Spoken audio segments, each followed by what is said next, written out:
Welcome back to सीधी बात। Break पर जाने से पहले शर्मिला फारूकी शफकत महमूद साहब का जो है जवाब दे रही थी कि पीटीआई का जो जलसा था वो वाकई एक सुनामी था या एक कॉन्सर्ट था। उनका कहना था कि ये एक कॉन्सर्ट था और इसमें तो लोटा 1 और लोटा 2 जैसे लोग थे, लोटा 3 लोटा 4, अच्छा 4 5 जितने भी, और फातिहा भी नहीं उन्होंने पढ़ी। और साथ ही साथ आपने ये भी कहा कि उन्हें चाहिए था खान साहब को कि वो शायद प्राडो में नहीं आते या इतने गार्ड्स नहीं, देखिए गरीब परवर है ना। और वो ये कह रहे थे ना, मैंने उनका एक और जलसे में सुना था, उन्होंने कहा था कि जनाब हम गरीब और अमीर का फ़र्क ख़त्म कर देंगे, अमीर का बच्चा गरीब का बच्चा एक ही स्कूल में पढ़ेगा। और उनकी जमात में आप वही फ्यूडल्स देख रहे हैं, Awais लगारी, Jamal लगारी and so on, and the list is endless.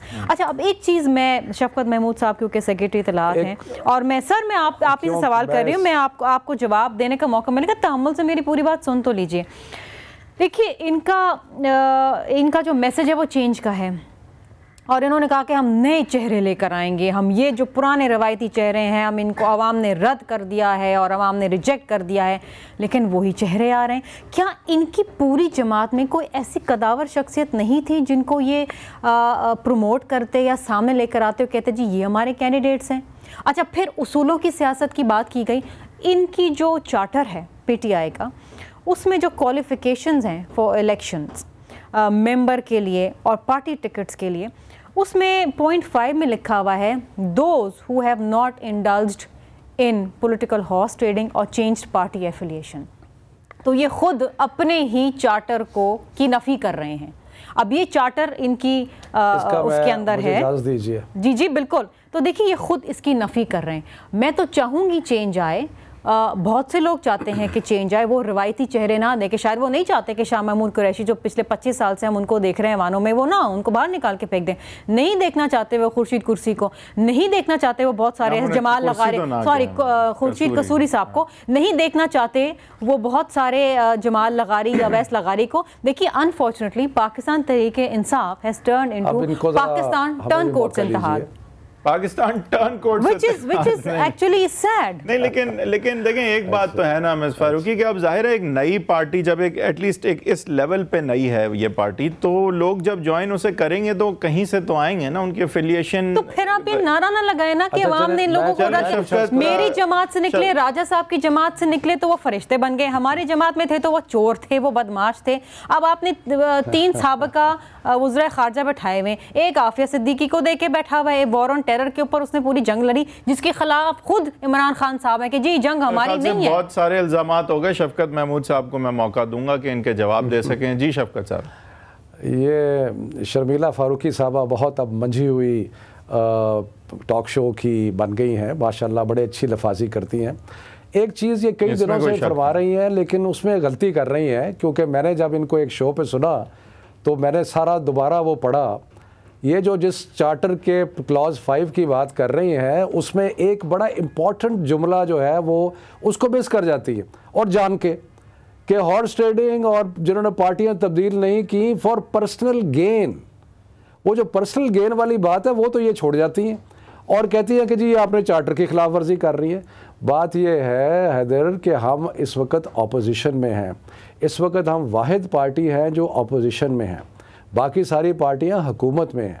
हमारे साथ जो लोग शामिल हो रहे हैं वो एक अपोजिशन की पार्टी के साथ शामिल हो रहे हैं, और अगर इन्होंने ऑलरेडी हार तस्लीम कर ली है कि और इन्होंने यकीन कर लिया है कि हमें अगले इलेक्शन में कामयाबी होगी तो बड़ी खुशी हमें इस बात की, लेकिन हम तो देखते हैं कामयाबी तो होगी, लेकिन हम तो चाहेंगे कि मुकाबला हो, हम चाहते हैं कि सबको इवन प्लेइंग फील्ड में, बात तो हमें एतराज नहीं है। तो बात ये है कि हम अपोजिशन में बैठे हैं, लोग हमें अपोजिशन में आके ज्वाइन कर रहे हैं। शफकत साहब अगर आप इजाजत दें, शफकत साहब आई apologise Shafqat Sahab, but if you will allow me sir, Asma Jahangir हमें फोन पे ज्वाइन कर रही हैं, हम बिल्कुल इसी मौजू पे और आपसे ही मैं शुरू करूंगा, लेकिन जो आज सुप्रीम कोर्ट का ऑर्डर है जरा तासुरात ले लें। Asma Jahangir, former president supreme court bar and lawyer to Husain Haqqani. अस्सलाम वालेकुम मिस जहांगीर। जी मैडम आपसे यही पूछेंगे पहले तो कि इस ऑर्डर को जरा व्यूअर को एक्सप्लेन करें कि ऑर्डर क्या है, इसका क्या मतलब है, क्या कॉन्सिक्वेंसेस हो सकते हैं और आपका रिएक्शन इस पे। देखिए मैं तो बहुत डिसअपॉइंटेड हूँ इस ऑर्डर से, हालांकि मैं ये तैयार थी मुझे पता है कि जहां आर्मी चीफ की पहले ऑर्डर एक्सप्लेन कर दें व्यूअर को मैडम, पहले ऑर्डर एक्सप्लेन कर दें व्यूअर को कि आपकी क्या इंटरप्रिटेशन। मैं एक्सप्लेन करती हूँ। मुझे पता था कि ये जरूरी नहीं है कि मैं जीतूंगी, बल्कि मुझे यकीन था हारूंगी, मगर मैं इसलिए डिसअपॉइंट हुई कि आज पहले तो उन्होंने ऑब्जेक्टिव रेजोल्यूशन 2A से शुरू किया, और जो 2 में सवाल है सोवरेनिटी ऑफ पाकिस्तान, उसको अप्लाई किया फंडामेंटल राइट्स के ऊपर, उसकी इंटरप्रिटेशन के ऊपर। तो मैं ये समझती हूँ कि अगर वो कहते हैं कि हमने लाइफ की इंटरप्रिटेशन लिबरल कर दी है, कि उसको बड़ा स्ट्रेच कर दिया है, तो ओवरऑल एक बड़ी रेट्रोग्रेसिव उन्होंने काम किया है कि नेशनल सिक्योरिटी को डेरोगेशन यानी फंडामेंटल राइट्स को उसके ताबे करके ये नेशनल सिक्योरिटी स्टेट बना दी है। दूसरी मैं आपसे ये कहना चाहती हूँ कि पूरी आर्ग्यूमेंट, पूरा वक्त कहीं पे भी हमारे हाई कमिश्नर जो लंदन में बैठे हैं उनका ना जिक्र खैर था ना कुछ था, उनका भी नाम आज खास दिया है कि वो भी आके इस कमीशन के साथ एसोसिएट होंगे। तो फिर आप देखें कि किसी को शक कोई इतना सादा तो नहीं है कि वो ये सोचने से कासिर ना रहे कि भाई ये कहां से आ गया। ये तो ख्वाहिशात थी एस्टैब्लिशमेंट की, जो कि अदालत में भी बात नहीं हुई थी। तो जरा देखें, ये चीजें जो हैं ये ऐसे नहीं होती हैं, तारीख बाद में आती है, मगर हमारा फर्ज बनता है कि ये हम लोगों को चीजें बताएं। तीसरी बात ये है कि मैं एक बार बार कहा कि जी हुसैन हक्कानी साहब इनोसेंट है, मगर फिर वो ऑर्डर महफूज रखा कि वो मुल्क से बाहर नहीं जा सकते हैं। तो मुझे तो नजर आ गया ये ऑर्डर कहां से आ रहा है। और मैं आपसे एक और अर्ज करती हूँ कि 9 जजेस हैं, अगर वहां पे इतने वकील बैठे, इतने सहाफी बैठे, वहां पे कोई ना कोई बहस की, कोई इस तरफ होता था, कोई उस तरफ होता था, तो क्या 9 जजों में से 9 जजों की किसी की डिसेंट नहीं आई? तो मैडम ये फिर बताएं, आपने कहा कि मुझे पता है ये ऑर्डर कहां से आया, इससे क्या मुराद है आपकी? जी मेरी मुराद ये है कि वो थिंकिंग है, ये वो थिंकिंग है जिससे हम भाग रहे थे, ये वो सोच है जिसके खिलाफ हमने जद्दोजहद की थी, वो सोच वापस आ चुकी है पाकिस्तान। आपका इशारा इस तरफ है कि एस्टैब्लिशमेंट का कोई? बिल्कुल इशारा नहीं, खुल के कह रही हूँ। इशारे की क्या बात आप करें, खुल के कह रही हूँ। एस्टैब्लिशमेंट के कहने पे सुप्रीम कोर्ट ने यह किया, आप ये कह रही हैं? मैं बिल्कुल ये कह रही हूँ कि उनका असर है इस थिंकिंग के ऊपर, माजरत के साथ। जी मैडम, देखिए ना, जब के यूके के हाई कमिश्नर का जिक्र आप जाएं, लोगों ने टेप की हुई है, देख लें, अगर उसका पूरे अखबारात देख लें, कोई जिक्र खैर भी हो वन वे और दी अदर पिटिशंस में, आर्ग्यूमेंट्स में, मगर एस्टैब्लिशमेंट ने ये जरूर कहा कि जी हम चाहते हैं वाजिद शमसुल हसन को बुलाया जाए। पहले एबटाबाद कमीशन में उनको बुलवाया, उन्होंने कहा वो बीमार क्यों है। अब यहाँ कहाँ से वो आ गए? मैडम इसमें तो कोई शक नहीं कि ये एक इम्पॉर्टेंट ऑर्डर है और इसके बाद अब एक इन्वेस्टिगेशन भी होगी, लेकिन at the end of the day अभी इन्वेस्टिगेशन ही होगी ना। आप तो ऐसे रिएक्ट कर रही हैं जैसे मेरिट्स पे आपके खिलाफ ऑर्डर हो गया। जब आपकी हाईएस्ट जुडिशरी एक माइंड शो कर दे, मैं चाहूंगी कि आपकी इन्वेस्टिगेशन भी एक दिन ऊपर से जब शुरू होगी तो मैं देखूंगी नीचे वाले आपके साथ क्या असर करते हैं। मैडम इतने भोले ना बनिएगा मैडम, लेकिन साथ ही साथ आप ये भी जानती हैं कि आर्टिकल 9 जिसका आपने जिक्र किया, राइट टू लाइफ, तो लाइफ का जो जुमरा है उसमें क्या आपकी नेशनल सिक्योरिटी, जो आपकी अपनी सिक्योरिटी और लाइफ से जो है कनेक्टेड होती है, तो उसको फंडामेंटल राइट नहीं समझा जा सकता कि आपकी नेशनल सिक्योरिटी और आपकी सिक्योरिटी? सारे fundamental right subject to national security करते हैं, फ्रीडम ऑफ एक्सप्रेशन भी करते हैं। नहीं, बट आई डोंट, मीडिया भी कर दीजिए, वो भी होगा। Why do you think it has been made subject to national security? तो madam, what do you think is the consequence of today's order? What's going to happen next? आज मैं समझती हूँ बदतरीन दिन, the darkest day for rule of law, the darkest day for fundamental rights and protection of people of this country. Sorry to say that. But madam, what consequence do you apprehend कि जिसकी वजह से आप इतने strong words इस्तेमाल कर? क्या consequence हो सकते हैं? पर्सनल बातें नहीं हो इसके अंदर, मगर ये एक जो ट्रेंड है, ये ट्रेंड बड़ा खतरनाक है। इसमें कल आप भी आएंगे और मैं भी आऊंगी, एक इंसान का कोई फर्क नहीं पड़ता।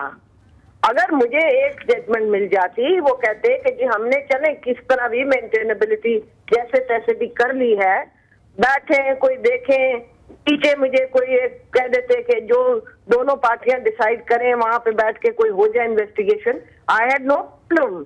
मगर इससे तो मुझे बड़ी सख्त एक कोफ्त हो रही है कि मेरे लिए कहाँ चीजें तैयार हो रही हैं। मैडम जरा एक आम व्यूअर को समझाएं जो कि शायद इस बात में मुब्तला है कि अब इन्वेस्टिगेशन ही सर, आम व्यूअर इतना सादा नहीं है, आम व्यूअर सब समझता है। मैं अभी एयरपोर्ट पे आई हूँ, मुझे हर शख्स ने बताया मुझे, और उन्होंने सुना था टीवी पे, उन्होंने कहा कि ये कैसे हो सकता है। उन्होंने मुझे एग्जाम्पल दिए। उन्होंने कहा जी मेरे मोहल्ले का अगर थानेदार जो है वो हटाया जाए तो क्या मैं अदालत में जाके कह सकता हूँ कि मेरी जिंदगी खतरे में है, तो उस थानेदार को वापस लाया जाए। दूसरे ने मुझे ये कहा, उसने कहा जी हमने देखा है कि जहाँ ऊपर केस होता है नीचे लोगों की बेलें तक नहीं होती हैं। ये तो लोगों को पता है इस बात का। तो मैडम आप एक इन्वेस्टिगेशन के ऑर्डर को ये मायने दे रही हैं कि जैसे कि मुझे आप एक बात बताएं कि पार्लियामेंट की अगर हो रही थी वहां पे प्रूफ, तो उसमें इनको क्या एतराज है? क्या पार्लियामेंट बिल्कुल रद्दी इंस्टीट्यूशन है? क्या पार्लियामेंट को हम खत्म कर दें और हम इन्वेस्टिगेशन एजेंसीज को भी खत्म कर दें? तो फिर रैप अप एवरीथिंग। तो मैडम फिर तो सब कुछ करने अगर एग्जीक्यूटिव ऑर्डर भी वो पास करते हैं, इन्वेस्टिगेशन भी वो सुपरवाइज करें, सब कुछ वो करें, फिर खुदा हाफिज करो, नीचे की अदालतें भी बंद कर दो। तो मैडम अगर वो भी आपसे यही बात कहें कि आपको क्या मसला है अगर कोर्ट अपॉइंटेड इन्वेस्टिगेशन हो, if you have nothing to hide then let the truth come out. मुझे जनाब मसला है, क्योंकि अगर मुझे इनसे इंसाफ नहीं मिलता तो मैं कहीं नहीं जा सकती हूँ। बहुत बहुत शुक्रिया। कि नहीं जा सकती हूँ। बहुत बहुत अगर मुझे नीचे मैजिस्ट्रेट से नहीं इंसाफ मिलता, मैं सेशन जाती हूँ, सेशन से नहीं मिलता मैं हाई कोर्ट जाती हूँ। लेकिन ये भी तो मैडम ये भी मुमकिन है कि जब ये इन्वेस्टिगेशन की रिपोर्ट आ जाए तो कोई क्रिमिनल लायबिलिटी तो नहीं एसरटेन सुप्रीम कोर्ट उसकी बुनियाद पे करेगी। वो तो या नहीं बनेगी। ये काम इसलिए थोड़ी हो रहा है। नहीं बनेगी नहीं, कि मैं कह रहा हूँ कि मैं कोई चोर हूँ। ये काम तो मुझे हरासा करने के लिए किया जा रहा है। ये काम जो है ये यहाँ पे एक हाइट बिल्ड करने के लिए किया जा रहा है। ये काम सियासी काम है, ये कोई लीगल काम नहीं है। To what end? To the end of rocking this democratic process. भाई आपके फौजी अभी गए नहीं, वो बैठे हैं, वो अपनी मर्जी की यहाँ पे कोलिशन लाना चाहते हैं। मैं कहती हूँ कल गवर्नमेंट चली जाए, मुझे कोई एतराज नहीं है, एक आए 10 जाए, मगर एक सिस्टम से आए जाए।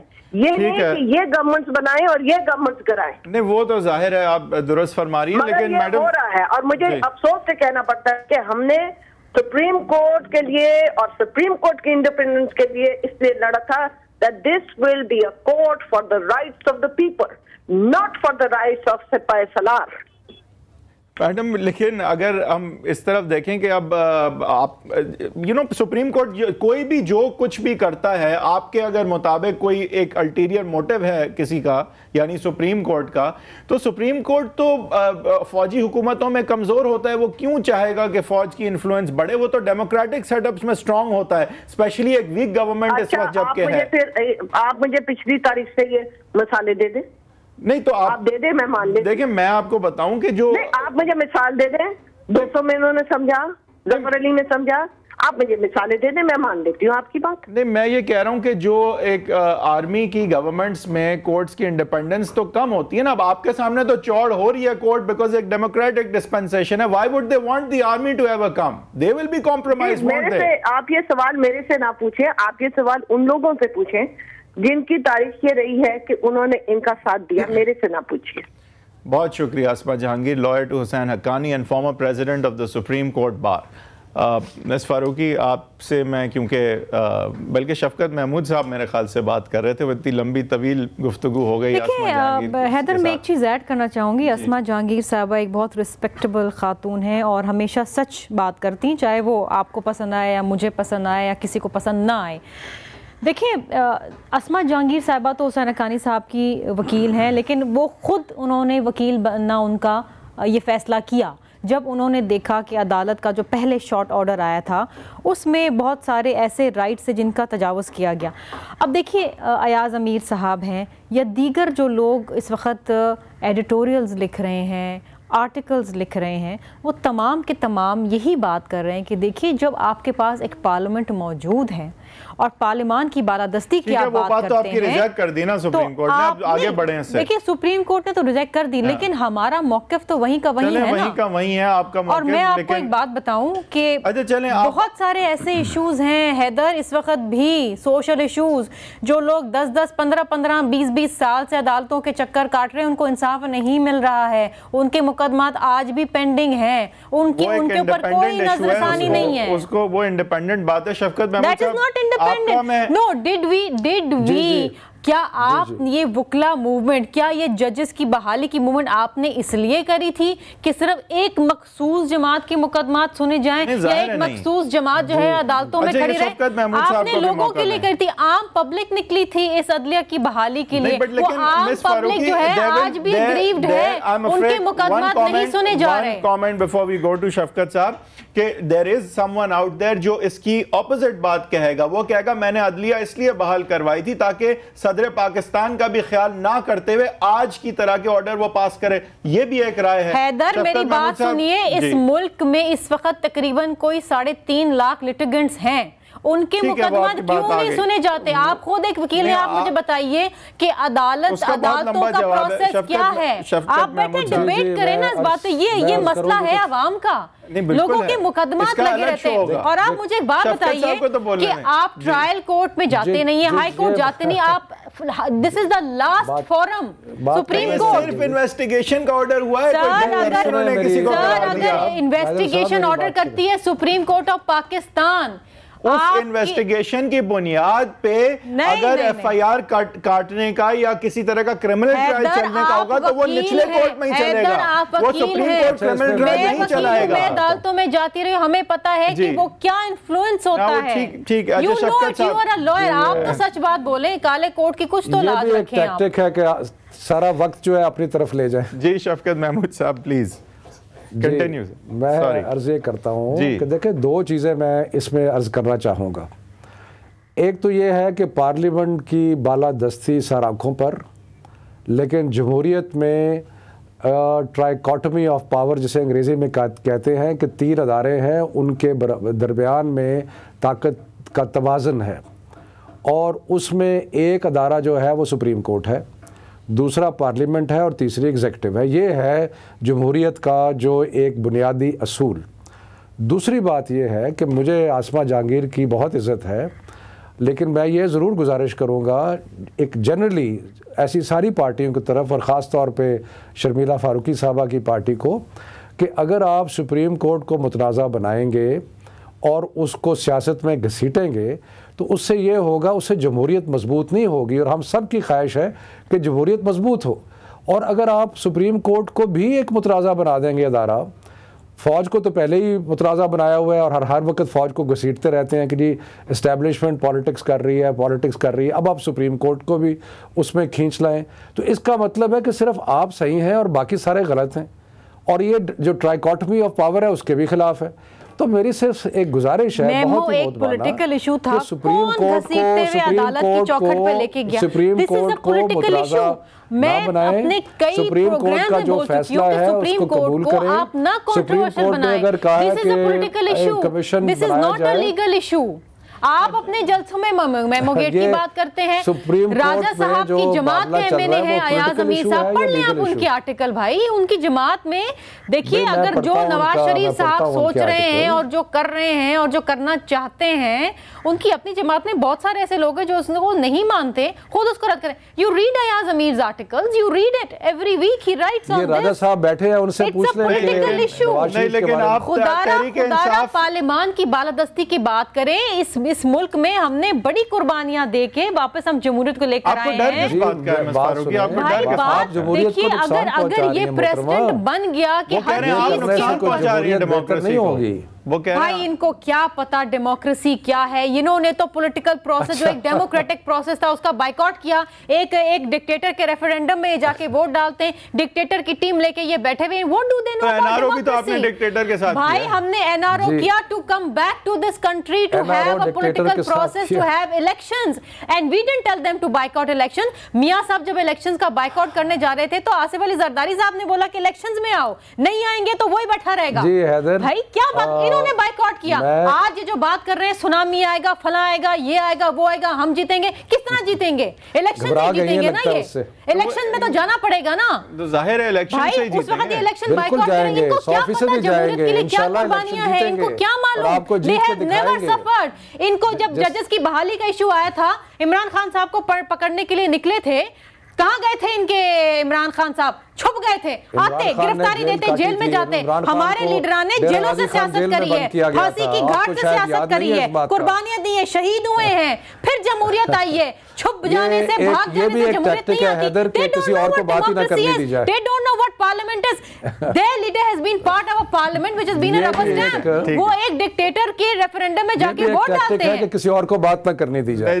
सर खुदा के लिए आप हमारे साथ भी रह चुके हैं, आपकी बड़ी रिस्पेक्ट है, आप जानते हैं व्हाट डेमोक्रेसी इज, आप जानते हैं कि डेमोक्रेसी के लिए क्या जद्दोजहद करनी पड़ती है इस मुल्क में। आज का शो खत्म करने का मुझे कहा जा रहा है, बहुत शुक्रिया महमूद साहब। डेमोक्रेसी उसी नोट पे कि we want to all save this democracy, लेकिन saving the democracy also means following court orders. It also means के पीटीआई का भी एक डेमोक्रेटिक हक है और पीपल्स पार्टी का भी। पीपल्स पार्टी अगर सिर्फ ये कहती है हमें कि डेमोक्रेसी का तहफ़्फ़ुज़ ये है कि पीपल्स पार्टी की हुकूमत को बचाया जाए, तो डेफिनेटली गैर आइनी इक़दामात से तो बचाना हर एक का फ़र्ज़ है, चाहे वो पीपल्स पार्टी का है या नहीं है। लेकिन अगर कोई आइनी इक़दाम लिया जाता है जो हुकूमत के ख़िलाफ़ है, तो हो सकता है फिर उस पर ये भी राय हो कि वो भी आइन के मुताबिक है और उनका हक है कि वो ऐसा कोई इक़दाम ले सकें। Pakistan Tehreek Insaf on the upswing है, लेकिन पीपल्स पार्टी इस मुल्क की सबसे बड़ी जमात है। आगे का वक्त बताएगा कि पीपल्स पार्टी जो है वो सुनामी का शिकार होती है या पीपल्स पार्टी वो जमात है जो इतने डेकेड से एंट्रेंच्ड है पाकिस्तान की सियासत में कि जो सुनामी नामी जो छोटी मोटी चीज़ें हैं इनको टैकल कर लेती है। ये वक्त बताएगा। इंशाल्लाह अगले हफ्ते जुम्मे की रात 8:02 पे उस दिन की सीधी बात के साथ फिर मिलेंगे।